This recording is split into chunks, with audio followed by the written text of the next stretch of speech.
দর্শক, রাজধানীর গ্যাস সংকট নিয়ে জানাতে এখন যুক্ত হচ্ছেন আমাদের সহকর্মী মাকদুরা মিতি। সিএনজি ফিলিং স্টেশনে যানবাহনের চাপ এখন কেমন দেখছেন এবং কর্তৃপক্ষ কি বলছে এই ব্যাপারে জানাবেন।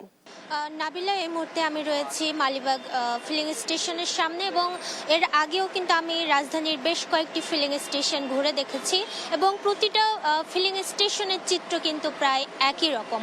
অর্থাৎ ফিলিং স্টেশনগুলোতে আমরা সকাল থেকেই যেমনটা দেখছি যে যানবাহনের যে দীর্ঘ লাইন, সেই দীর্ঘ লাইন কিন্তু চোখে পড়ছে এবং এই লাইনের দূরত্ব সম্পর্কে যদি আমি বলতে চাই তাহলে এই লাইনের দূরত্ব কিন্তু 2 থেকে 2.5 কিলোমিটার এবং কিছু কিছু পাম্পে এর বেশিও রয়েছে। অর্থাৎ ভোগান্তির যে চিত্র, সেই চিত্র কিন্তু এখানে চোখে পড়ছে। তবে রাজধানীর বেশ কিছু ফিলিং স্টেশন কিন্তু বন্ধ রয়েছে গ্যাস সরবরাহ না থাকার কারণে।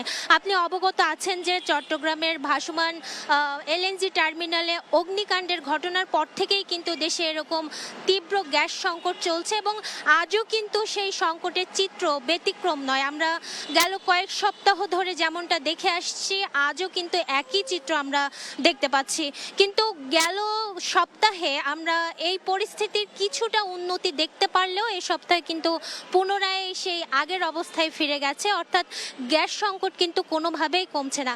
এখানে পাম্প কর্তৃপক্ষের সঙ্গে কথা বলে যেমনটা জানতে পেরেছি, তারা স্বাভাবিক সময়ে যেখানে গ্যাস সরবরাহ তারা 500 থেকে 600টি গাড়িতে করে থাকেন, সেখানে এখন গ্যাস সংকটের কারণে সেই সংখ্যা কিন্তু নেমে এসেছে 200-এর ঘরে। অর্থাৎ এখন প্রতিদিন 200 থেকে 250-র মতো গাড়িতে তারা গ্যাস সরবরাহ করতে পারছেন। অন্যদিকে স্বাভাবিক সময়ে এই সংখ্যাটা ছিল 600 থেকে 700-র মতো।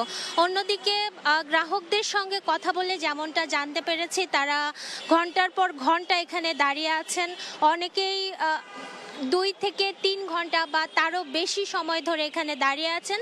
তারপরেও কিন্তু পর্যাপ্ত যে গ্যাস, সেই গ্যাস কিন্তু তারা পাচ্ছেন না। অর্থাৎ তারা যে পরিমাণে গ্যাস পাচ্ছে সেটা কিন্তু তাদের জন্য পর্যাপ্ত নয় এবং তারা খুবই অসন্তুষ্ট। নাবিলা, রাজধানীর মালিবাগ ফিলিং স্টেশন থেকে এই ছিল আমার কাছে সর্বশেষ তথ্য।